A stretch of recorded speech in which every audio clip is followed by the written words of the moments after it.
Kalau kami lihat kecurangan ini dilakukan sistematis oleh tokoh-tokoh.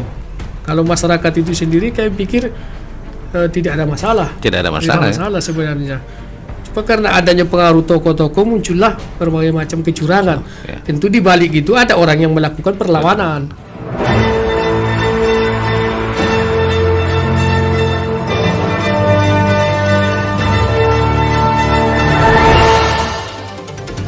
FM Sensasi Suara Satu Kata Penumpang Pasti Selalu di Hati.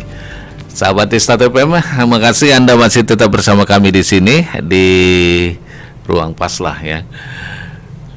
Oke, selama menjalani karir sebagai politisi sampai terpilih menjadi legislator, tentu banyak pasang surut dalam kehidupan. Dari sudut pandang seorang seorang politisi kita namanya Binsar ini, apa peristiwa yang paling berpengaruh dan paling membuat Anda sampai berpikir untuk berhenti menjadi seorang politisi? Ada nggak tuh? Saya pikir belum ada, Pak. Belum ada ya.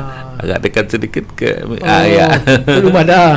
Misalnya hari ini kita gagal di pemilu, saya pikir ini untuk jeda saja, untuk mengisi keluarga. Berarti 2024 masih main ini? Kita masih ikut terus. Masih dengan partai yang sama? Ya, insya Allah. Insya Allah. Oh, nggak ada warna-warna hijau, ada juga di situ, itu maksudnya. Tapi masih enak ya di warna-warna biru ini ya. Kita lihat dulu ke depan bagaimana sistem pemilu. Sistem pemilunya ya.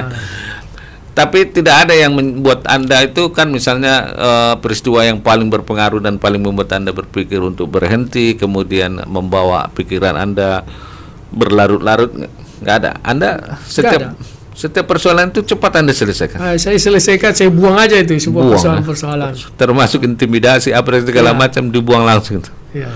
Nggak kambuh lambung apa semua. Enggak, saya buang aja Pak. Kalau ada perso-perso saya nggak mau bawa ke rumah. Nggak bawa ke rumah ya. Sehingga orang rumah saya dan anak saya pun nggak banyak tahu persoalan saya di luar. Dan Anda juga bisa melihatnya, oh ini kok aman-aman saja gitu ya.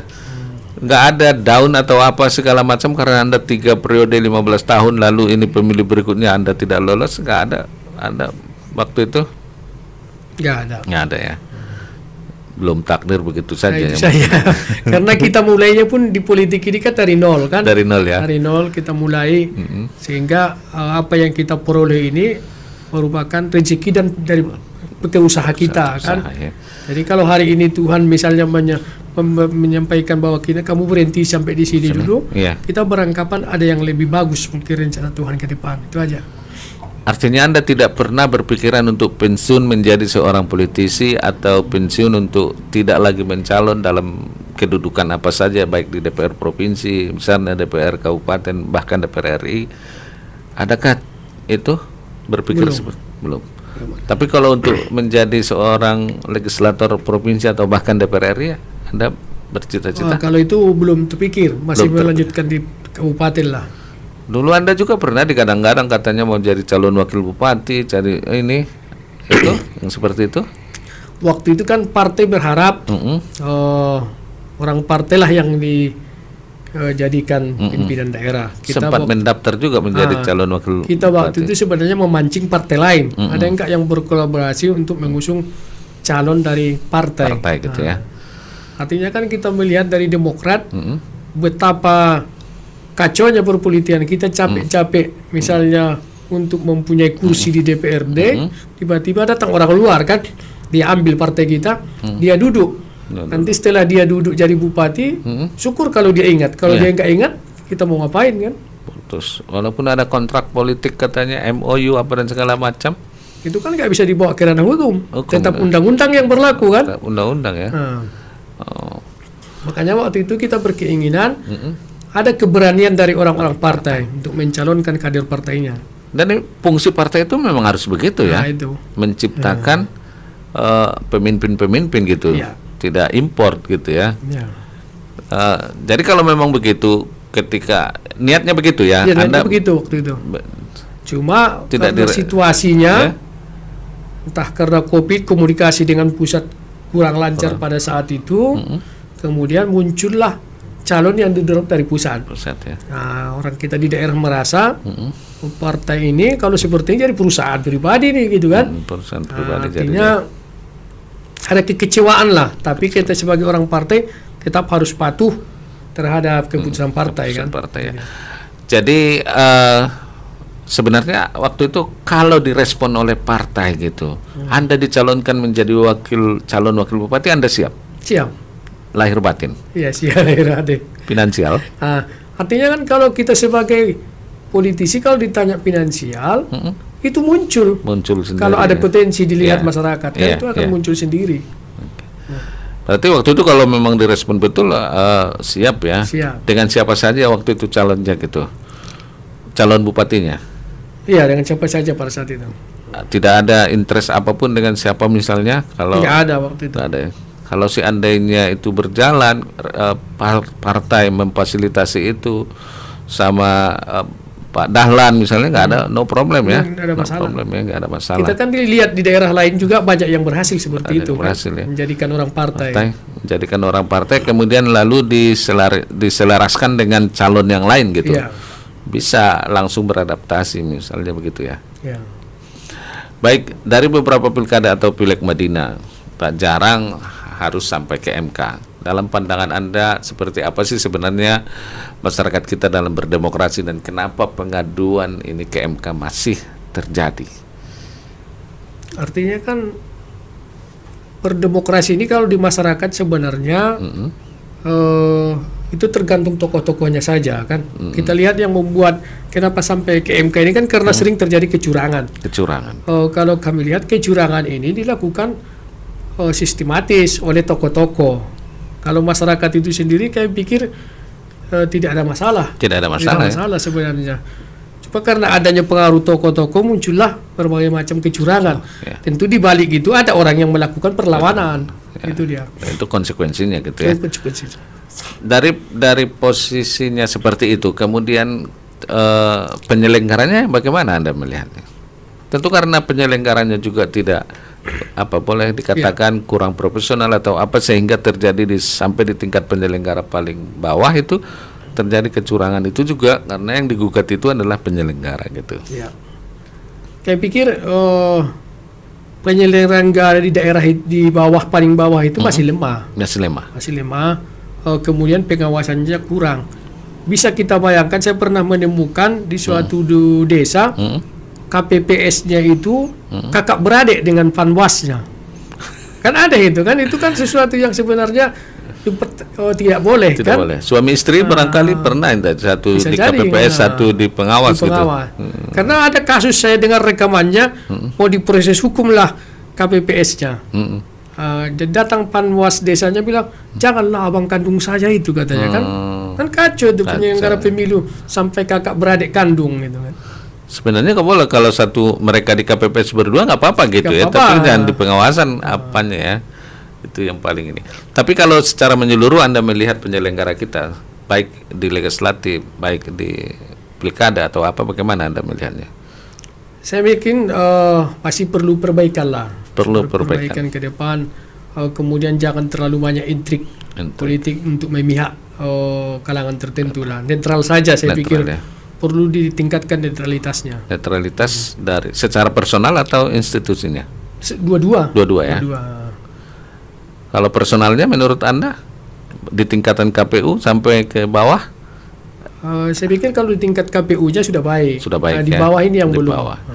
Berarti perlu pembenahan terhadap itu ya. Tapi kan sulit sekali menemukan orang-orang yang di bawah ini gitu. Artinya kan ke depan di desa atau di ini kan untuk memilih KPPS itu kan? Iya. SDM-nya memang agak kurang kalau di daerah pedesaan lah umumnya kan, daerah-daerah yang jauh dari perkotaan ini SDM-nya memang dibalik pun tetapi itu aja orang yang ada kan. Jadi itu yang kita kesulitan. Termasuk kelemahan ya atau kurang baik ya, perlu sekali. Nah, Anda pada Pilkada 2020 ini sebelumnya mendaftar sebagai calon wakil bupati itu tadi ya, memang ada niat untuk menjadi wakil atau bupati di masa mendatang. Gimana tuh? Ya, kalau karena ini tertunda, jadi calon wakil bupati tertunda untuk 2024 bagaimana? Ya, bagi seorang politisi tentu hal-hal yang seperti itu saya pikir tidak tidak tertutup kemungkinan, Tidak terbuka tertutup, saja karena terbuka ya. karena peluang bagi seorang politisi itu kadang-kadang munculnya di last time kan, di waktu-waktu terakhir itu kan. Itu yang seringkali ya hasil-hasil lobbynya. Wakil bupati terpilih Tapsel hari ini, nggak terpikir dia jadi calon jadi wakil bupati. Padahal dia baru masuk politik itu menjelang pileg kemarin ya. Kemarin itu baru selama ini dia bekerja di LSM kan. LSM, ya. Nah, target itu sudah nampak dan tidak menutup kemungkinan mau jadi apa saja terkait dengan itu, baik itu DPR, menjadi wakil bupati apa dan segala macam. Apa yang menjadi target Anda sebagai seorang politisi dan sebagai seorang kepala keluarga, dan apa upaya yang Anda lakukan untuk mencapai itu? Target ke depan itu saya pikir kita tetap berkarir di bidang politik. Upaya-upaya itu yang kita lakukan itu tetap menjaga hubungan komunikasi dengan masyarakat saja, Bang. Ya, itu ya targetnya. Karena apa politisi ini kan suara masyarakat yang sumbernya. Ya. Kalau kita tidak pegang suara masyarakat, tentu karir politik kita akan mati. Ya. Harapan Anda ke depan ini kepada masyarakat kita, kepada penentu suara itu apa harapan Anda? Harapan saya ke depan bagi masyarakat kita untuk semakin objektif lah memilih pemimpin. Artinya jangan hanya melihat pemimpin itu dari sumber pendanaan yang dia bawa. Lihatlah pemimpin itu misalnya dari kemampuannya. Kalau ada dua-dua nggak masalah kan. Tapi kalau lebih diutamakanlah yang mempunyai kemampuan. Diutamakan yang memiliki kemampuan dalam hal menyampaikan aspirasinya gitu ya. Lalu transaksional kondisi demokrasi kita ini, Anda apa yang bisa dilakukan untuk mengantisipasinya? Saya pikir kalau transaksional ini hanya bisa dihentikan dari penegakan hukum saja. Penegakan hukum. Efek jerahnya tapi nggak ada misalnya. Ya, artinya kan penegakan hukumnya belum benar sebenarnya. Penegakan hukumnya tentu harus dimulai dari atas. Kalau dari pusat sana tidak ada penegakan hukum, saya pikir di daerah juga tidak akan terjadi. Karena gitu ya. Itu yang paling apa ya untuk mengantisipasi itu ya. Nah, kemudian menghentikannya saya pikir sistem pemilu, Pak. Sistem pemilunya ya. Jangan sistem pemilunya suara terbanyak. Terbuka seperti ini. Jangan terbuka seperti ini. Kalau sistem pemilunya tidak terbuka dan tidak suara terbanyak, berarti kan orang juga rame-rame untuk menjadi kader partai gitu ya. Betul. Karena untuk memperoleh posisi terbaik di partai gitu. Tapi kenapa bisa begini sistemnya? Seperti kapitalis ini yang orang yang bermodal jadinya semua. Artinya kan memang sistem yang kita anut ini kan sistem kapitalis lah. Memang kita kan menyontoh demokrasinya Amerika hari ini. Di saat kita contoh demokrasinya Amerika yang sudah negara maju, negara kita kan belum negara maju. Diterapkan sistem negara maju kepada negara yang belum maju kan. Yang ekonominya tidak mapan gitu ya. Belum mapan. Akhirnya dikompensasi suara itu dengan uang jadinya gitu ya. Oke. Nah, ketika ini kan perjalanan ini karir seseorang itu, atau mungkin Anda juga pernah mengalami titik terendah dari Anda gitu ya. Biasanya yang dilakukan untuk memotivasi itu apa saja? Pernah nggak mengalami titik terendah itu dalam perjalanan karir itu? Motivasi yang Anda lakukan apa gitu? Saya motivasinya kembali saja ke rakyat. Bergaul saja. Bergaul ke rakyat, kemudian mengevaluasi perjalanan hidup kembali kan, itu saja. Itu saja ya. Baik, terakhir nih, karena memang waktu kita sudah lewat 10 menit ini, apa sih moto Anda dalam menjalani hidup ini? Moto saya menjalani hidup ini yakin usaha sampai saja. Yakuza? Iya, Yakuza. Itu moto HMI gitu? Iya, itu menjadi moto hidup saya juga. Termasuk itu yang mensupport dan menginspirasi Anda untuk terus yakin usaha sampai gitu ya? Betul, Pak Pasrah. Oke, baik, terima kasih tentunya atas kebersamaan selama 1,5 jam tanpa terasa waktu kita bergulir di sini. Kita sudah mengulik semua perjalanan karir seorang politisi yang pernah menjadi seorang anggota DPR 3 periode. Mudah-mudahan bermanfaat untuk semua orang, dapat menginspirasi. Itu yang paling penting perjalanan karir itu. Pesan-pesan yang disampaikan ini juga mudah-mudahan dapat menginspirasi kita semuanya, bahwa jangan berhenti dan jangan kapok untuk menjadi seorang politisi meskipun berkali-kali kalah gitu kan. Anda baru sekali kalah tidak akan berhenti. Kalau berkali-kali kalah jangan berhenti juga. Ya, artinya kan ada evaluasi diri lah. Ada evaluasi diri. Ada jalan hidup yang lain kalau sudah berkali-kali. Oke, baik. Oke, terima kasih atas kebersamaannya, sahabat Istad FM dimanapun Anda berada. Semakin kita mampu berdiri di tengah-tengah dinamika kehidupan, akan semakin besar manfaat yang bisa kita bagikan dengan orang lain. Keteguhan hati dan kuat dan rasa optimis akan membawa kita pada tujuan-tujuan yang ingin kita capai. Kalau kita yakin dengan potensi diri dan berani melawan setiap tantangan yang ada, maka menjadi orang sukses bukan sebuah kemustahilan.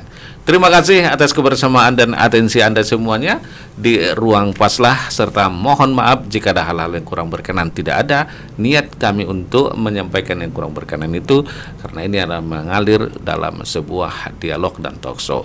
Untuk itu kami mohon maaf sekali lagi. Kita bakal jumpa lagi di Ruang Paslah edisi minggu depan dengan narasumber dan tema yang berikutnya. Akhir kalam, wassalamualaikum warahmatullahi wabarakatuh. Horas.